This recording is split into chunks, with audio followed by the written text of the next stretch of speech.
сабағымыздың тақырыбы қазақтың ұлттық ойындары тоғызқұмалақ. Тоғызқұмалақ бұл ежелден бері келе жатқан қазақтың ұлттық ойындарының бірі, түсінікті ме? Тоғызқұмалақ дегеніміз тақтасы мынау. Бұда бір бетте 9 қазандық бар, мына бетте 9 қазандық бар. 9 қазандыққа 9 тастан салынады, мына бетте де 9 қазандыққа 9 тастан салынады, түсінікті ме? Жүріс, тоғызқұмалақтың жүрісі сол жақтан оң қарай басталады, сол жақтан оң қарай жүріс болады. Қарсыласымызда да сондай. Оларда бірінші отау, екінші отау, үшінші отауларды нөмірлеп қоймау, сонан бір жағынан бастап, сол жақтан бастап оң қарай жүріс басталады. Жүрісті жасаймыз. Жүрісті мына мысалы екінші отаудан 9 тасты алғанда қарсыласымыздың қайсы қазанына барып жүк болып түседі. Яғни біздің жүрісіміз қарсыласының қазанына жүк болып барып түсінді ме? Тасымыз жүк болып барған жағдайда біз отауынан алып не қыламыз? Мына бетте мен өзім қазандығым болады, сол осы қазандыққа тасты жинаймыз. Бұда бір бетте 9 қазандықта 9 тастан болғанда 81 тас болады. Мына бетте де 9 қазандық 9 тастан болғанда 81 тас. Бұл тоғызқұмалақ деген ойынымыз математика есеппенен өте тығыз байланысқан. Математикамен өте тығыз байланысқан. Яғни ода тек есеппен ойналатын ойын, түсінді ме? Есеппен мықты нағыл есеппен.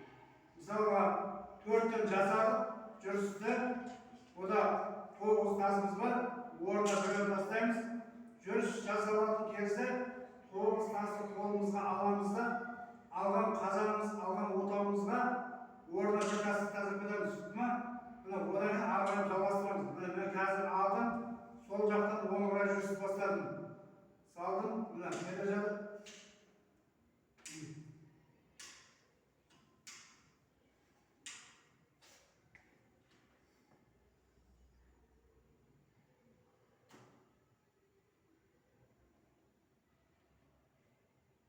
Төртінші отаумен жүріс бастадық. Мына беттің қазанымызға жүк болып келді тасымыз.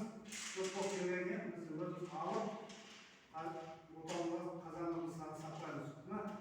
Келесі жақ, бірінші мен жүріс жасаған кейін, келесі сіздер бірінші жүріс жасайсыздар, екіншісі сіздер жүріс жасайсыздар. Бұда жүрісті ауысып жасай болады, түсінікті ме? Кәдімгі шашты, шахмат, дойбы ойындармен сол сияқты жүріс кезектесіп істеледі.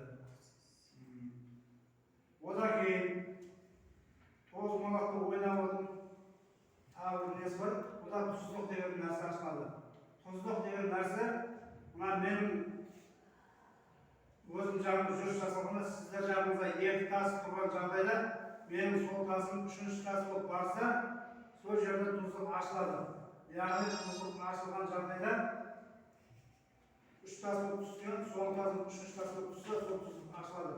Тұздыққа бел болып қоямыз. Тағы келесі мен жүріс жасалып болмаса, сіздер жүріс жасалған жағдайда мына тұздыққа келген тасымыз, тұздыққа емес, біздің қазандарымызға келіп түсіп тұрады, түсінді ме? Тұздықтың пайдасы сол. Тұздықты ләж болса, қарсыласы отауымыздың бірінші нөмірден алған өте әсерлі пайдасы сол. Түсінікті ғой? Өйткені біз жүріс жасап тұрғанда бірінші отауымыз өзіміздің қазандарымызға тасымыз жинала береді. 81 тас 81 тастан болады. 162 тас болады екен тоғызқұмалақ ойында. Түсінікті ме? Кейін тағы бір несі атыстырау деген бар. Атыстырау дегеніміз, яғни қарсыластың жүріс жолы қалмай қалған жағдайда ол не бар? Атыстырауға ұшырайды. Яғни жүретін жол жоқ. Түсінікті ме? Тасының бәрін яғып өтіп кеткен. Жүретін жолы жоқ болғаннан кейін ол атыстырауға ұшырайды. Атыстыраудың пайдасы сол. Böyle жүретін тас жоқ, одан атыстырауға ұшыраған кейін не болады? Ұтылысқа барады. Қазір әр қазанымызда 9-дан тегіп тұр, мына бетімізде 9-дан тегіп тұр. Осыны енді ары жалғастырамыз. Сабақтың ережесі түсінікті ме? Енді қазір ойлап көреміз. шығады? Жарайды. Қазір мына жерге тарта қойып, мынаны 9 құлақтан тігіп, ары қарап жалғастырады. Жүріс қай жақтан басталады екен? Сол жақтан оң қарай жүріс басталады. Тұздық ертас тұрған жағдайда, яғни мына менің қазаным, мына сіздер қазаным. Тұздық сіздер жақта ертас болып тұрғанда, менің тасым үшінші тас болып барса, тұздық ашылады. Яғни тұздық дегеніміз бір ойында бір амырда ашылады. Қарт басқа тұздық ашылмайды. Ма? Тұздықта ләж болса бірінші нөмірді алғанның өте пайдасы бар. Ол ойымызды қазір жалғастырамыз. Бір күш кетті. Ойынды бастаймыз. Сол жақтан оң қарай жүріс басталады.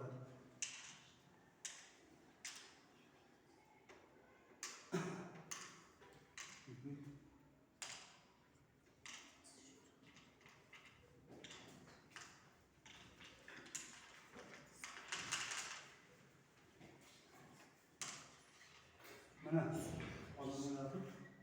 алдымыз ойынды бастады. 9-шы отаудан алып, қарсыласын 8-шы отауына кіріп салды, соңғы тасына.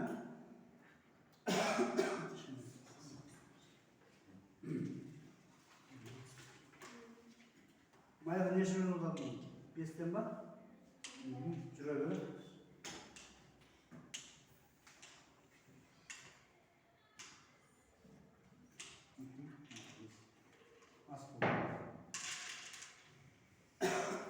Қайсан барады?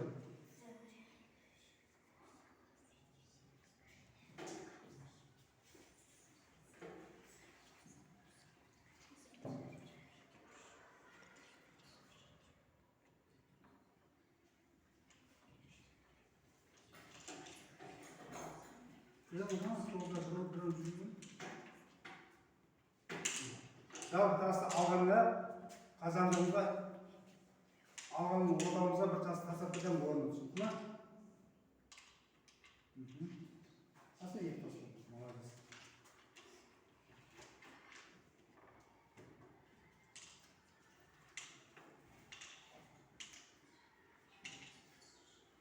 Бұл 9 мағат деген өте есеппен тығыз байланысқан ойындар. Есеппен мықты болу керек. Осы 12 болған жоқ па? Жоқ, сонда солдар.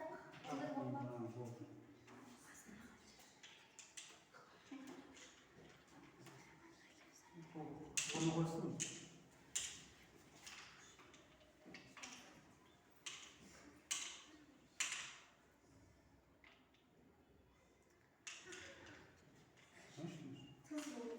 Tuzluq açtı. Balmırımız önce karşılas otağına tuzluq açtı. 8-ci otağdan.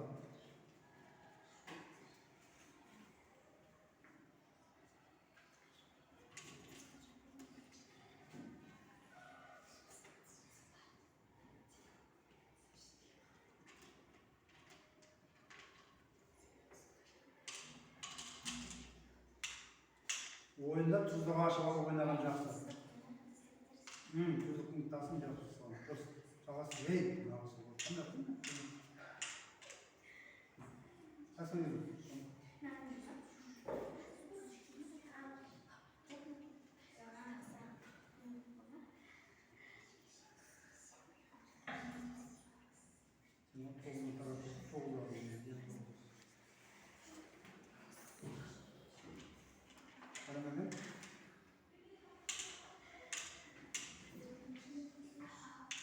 Түсінікті болады ғой,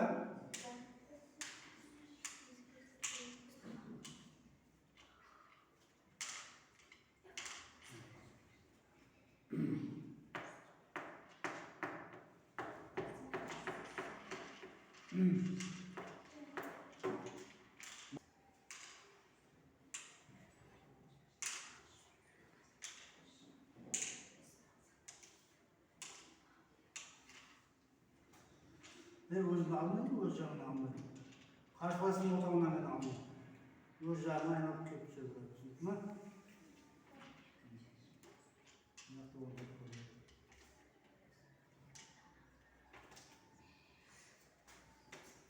Есептейміз. Ойында есептеп отырамыз.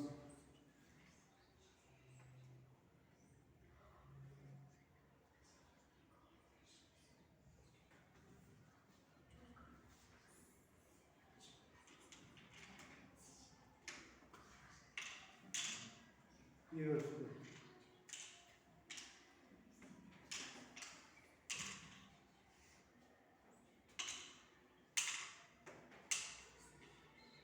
Buyurun kazanın.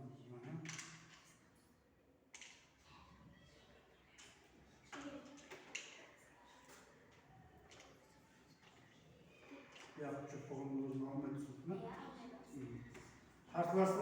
Arkadaşının kazanacağından çıktı bakıyor bu.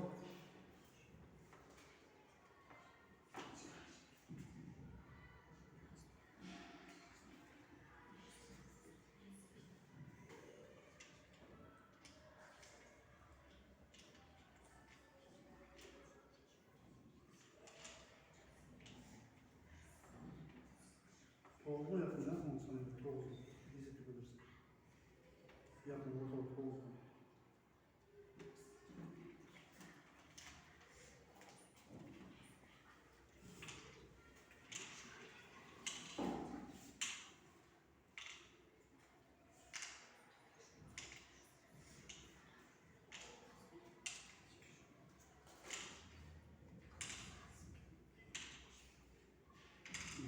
Yeter sağlam. Var mı? Nasıl? Lise okulunda.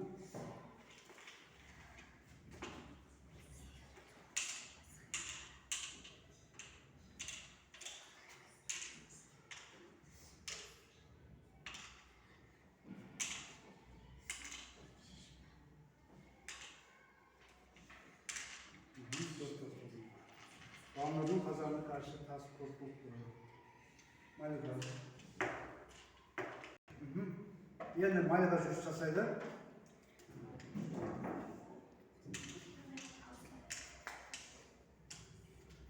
Çıpurma 16 aslı Malika uzun kazanına havatı 15 söylesin.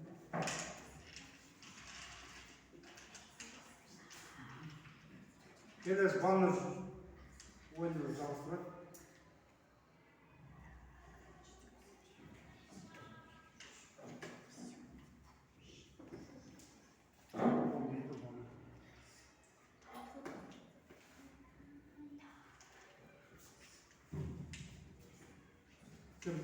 Onun manzarasının tarafından takılması mı olur? Nasıl olan taraf çözülür? Takılda kiyim çözülür. Yüksektir. Orna biraz var mısın?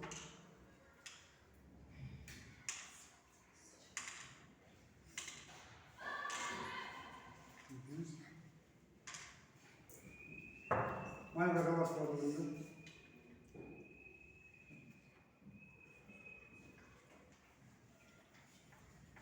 Telefonu koy.